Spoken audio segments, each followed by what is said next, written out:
Hello there, and welcome to Philosophy Bites.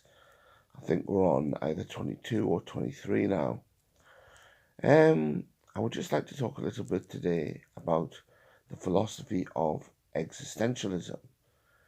Existentialism, the most famous existentialist is Jean-Paul Sartre, who was French. And in contrast to natural law, he came up with the phrase, existence precedes essence, and the phrase, man defines himself.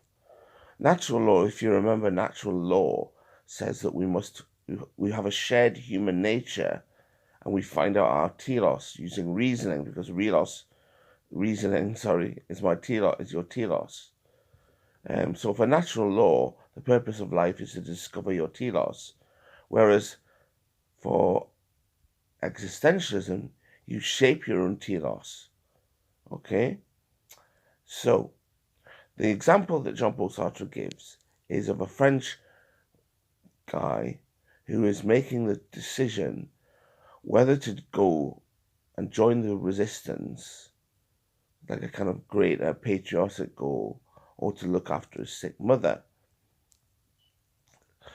Jean-Paul Sartre says maybe he'll go to his priest, but if you go to the priest, then you're just passing the responsibility on to them.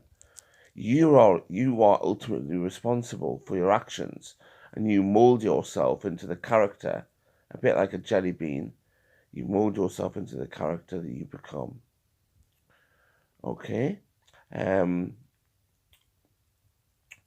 Existentialism is a very popular theory. It's very atheistic, but it's also, the thing about it is that you really have to take full responsibility for your actions. So in a way, it's kind of more responsible than natural law in some ways, because it says you've got to really think very carefully each time you do an action what influence it's going to have on other people, because you can, if you smoke, for example, then your peer groups might start smoking as well.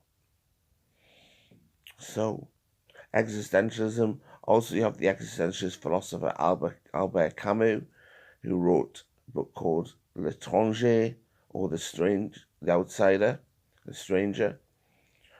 And he also wrote a book called The Plague. I hope you've enjoyed this brief presentation on existentialism. Catch you soon in Philosophy Bites.